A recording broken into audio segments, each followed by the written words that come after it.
Well, I wonder, has there been a more emotional, thrilling, memorable day's racing in Sydney? Max Presnell, what do you think? No, I think we left Rosehill yesterday drunk on octagonal adrenaline. Obviously, Keith Hillier, you did too, because I look at your tie this morning, the Big O. How are you? I'm well, thanks, Bruce, and I love this horse, the Big O, and racing owes him so much too.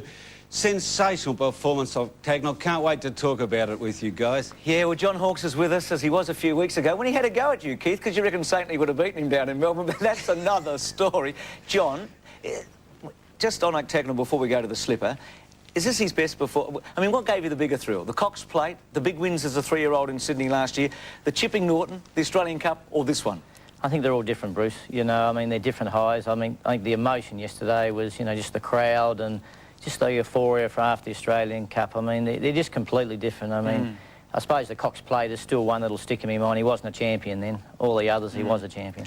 Bruce, can I just tell you about some stats I had quickly looked at this morning? Octagonal has won 3 races by a half head, 2 by a long head, 2 by a half neck, 1 by a long neck.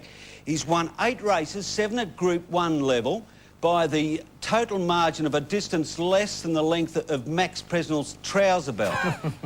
That's not that big. I think the incredible part about octagonal is he goes into a slow-motion replay for the finish, as he did yesterday, with most people thinking that he's got beaten, that he's just gone down. He comes out of the slow-motion replay, not only winning, but winning decisively. The margin yesterday was a half head. Most at Rosehill thought he went down. What did you think, John? Yeah, I even thought on the replay, which I watched on the TV, I thought he sort of may not have got the bob in. I was hoping, but I thought the other was bobbed. Was the world's richest 2-year-old race on yesterday? Yeah, it was, and John won it. I mean, John Hawkes yesterday trained this remarkable double, with Guineas winning the Golden Slipper and Octagonal winning the Mercedes. You said, John, words to this effect, it was the day you'd been waiting for in racing. Well, I've been in, you know, the game a long time, Bruce, and you know, that's what you build to those sort of days. But you know, you win one of them, you think, oh, well, that's great, but just octagonal, winning the Mercedes, and then the slipper, well, it's a race I've wanted to win ever since I've been in Sydney, and for it all to come together on one day, well, I don't think it can get any better than that. No, let's have a look at the slipper. Remarkable in the fact it was basically incident-free in terms of interference, and also remarkable in the finish. Now, the 4 to watch are the 4 out in front. They're off in the slipper. And a little slow to move is Sports. You call Sir dwelt, and so did Decide. Little Regal Chamber has begun like a rocket from an outside gate. Guineas is brilliantly away. As quickly into stride is General Nadim, who's straight into the box seat, followed by Encounter, Nimble Feet. Decide is making ground quickly along the fence after that slow start. There was a little bit of tightening there. Just behind those Sports, followed by Rose of Danehill, Vocalist between horses. Then You Call Sir Fraud, followed by Knowledge, who's in front of about 3. And they are Special Dane, Cove and all the chat. 600 out as they near the turn. Regal Chamber the leader. Guineas is second. General Nadim third. Encounter fourth, getting a perfect run. Rose of Danehill 3 deep. Then Nimble Feet Decide on the fence, followed by Sports. Rose of Danehill made the bend awkwardly, and Knowledge is giving them about 8 lengths as they turn for home. Regal Chamber giving plenty of cheek in the straight. Guineas on the outside throwing down the gauntlet. The General looking for the rails run. Encounter on the extreme outside with the last run at them. General Nadim got right through on the fence to join Regal Chamber, Guineas and Encounter on the outside. Encounter and Guineas. Encounter has run off the track, is lunging again as they hit the line, and oh, it's close. Guineas or Encounter. Don't know what happened to Encounter near the line. He speared off the track and it might cost him the slipper, but there's nothing in it. General Nadim probably third. Great call there by John Tapp. He was a bit stiff, Encounter, and Clary. Yeah, I think you might say that, Bruce, but then again, we had to do a little bit of work from our barrier. He had a cushy run behind us, so he had his chance. Darren even said he got ahead in front of us, so, and he didn't really start to duck around until the real pressure come on. We had the pressure and we handled it 100%. I'll tell you what, Johnny, watching that race, I think the jockey of the gods, he doesn't ride alone. That was going to be Encounter slipper, but he kicked it off and gave it to Guineas. It was an incredible finish, wasn't it? No, I think the incredible part about the slipper was the incredible start, because Guineas was able to get a very cushy run early. But here, just note the run here of Encounter. Encounter ducks away there, but Dye straightens him up, goes out after Guineas. This is blowtorch time, and what happens?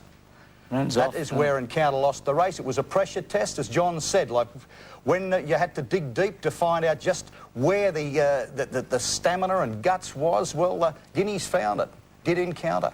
Any other hard luck stories? It seemed to be a truly run race in terms of no interference. Rosa Danehill didn't handle things all that well, but General Nadim had his chance, didn't he? I remember Mick Diplin saying you couldn't compare these two. He'd ridden Guineas, he'd ridden General Nadim, and he said, hey, the General's a lot better than Guineas, I can tell you. Yeah, well, as I said, Mick's getting a bit old. He hasn't rode a winner for a couple of years. So I suppose, you know, those sort of thoughts you come across occasionally. Let's be fair. Like, I don't think General Nadim was quite on his game yesterday, but I still don't think he would have won the slipper. I think he was a shade disappointing. I think the key to the slipper too is getting him to peak on the day. John Hawkes did. Different slipper, 35.6, won the slowest half in a decade or more, and for the first time ever in the slipper, the 4 horses around the bend were the first 4 home. No, I think that was the key to the slip. I mean, we drew bad, needed a little bit of luck. They didn't go hard the first couple of furlongs, and I think in the end that's really what won the race for us. And General Nadim, I thought he'd lead and make everything work, but they were happy to let us come across. There's not much incentive to try the Triple Crown in Sydney. I mean, the size is worth a couple of $100,000, the Champagne a couple of hundred after 2 mil. Are you going to keep Guineas going? He'll possibly run in the sires, and I think that'll sort of most probably be it, Bruce. But surely if they want to promote the Triple Crown, those 2 races should have greater stake money. Of course they should. You know, we they should be have worth greater stake money all around. But where does it come from, Bruce? It's certainly not going to come from the New South Wales state government coffers. I think you mentioned that in one of your addresses yesterday to the audience. Well, I did, Max. I mean, Victoria just going ahead in leaps and bounds. I mean, you know, like even the Blue Diamond, like it's starting to roll. The Golden Slipper now, well it's worth $1 million, and then the size is worth $750 in That's Victoria. what I mean. So, I mean, really, and Victoria's only going to get, you know, stronger and stronger prize money, and Sydney needs something to keep up with them. Well, Octagonal, the Mercedes. This race was run about an hour and a half, I think, before the Golden Slipper. He looked to be in a bit of trouble when we picked him up. He's in that hot pink cerise colours on the inside, but Dye was very good. On the top turn at the 900 mark, Circles of Gold joined by Magnet Bay. Now they're putting on some speed. In third place, Istadard, who's had a dream run, followed by Flak Jacket. Then the Bandette Arcady, followed by Campaign Warrior. He's back on track as moving forward with Ebony Grove. Octagonal is awkwardly placed. He's cluttered up near the fence, has nowhere to go. He got shuffled back a bit there, followed by Nothing Like a Dane, and then Sky Bow and Arctic Scent, and it's standing room only on the turn. They are packed up very tightly. He's about to shut into the clear on Occy, but he's giving them a fair start as they turn for home. Magnet Bay and Circles of Gold. Estadard looming up to them from Arcady. Octagonal's into the clear. He's starting to wind up here. He comes, the big O down the outside. Estadard, Arcady, but Octagonal is getting to them with every stride. Arcady put his head in front. Octagonal is lunging as he always does. Estadard fighting back. Arcady and Octagonal. Oh, Arcady maybe. Arcady maybe a nose to Octagonal, who tried his heart out. Estadard, a terrific run third. Well, I think a lot of us agreed. You mentioned earlier, Arcady. What a day Golden Slipper Day has been for Octagonal. Second in the Slipper 3 years ago. Won the Mercedes last year and won it again. He's 2-1-1 on the biggest day in Sydney racing. Well, that's the sort of horse he is, Bruce. I mean, you know, he's always not at his knockers, but people sort of, oh, well, you know, he's beatable. But the thing about him, he wins. They're only short, but he wins. You talked about that slow motion and that replay, Max, and his will to win. This was the key, I think, that Dye was able to get him between Arcady and Ebony Grove without really hurting him, push his way clear, and then have the chance to run down a very good horse in Arcady.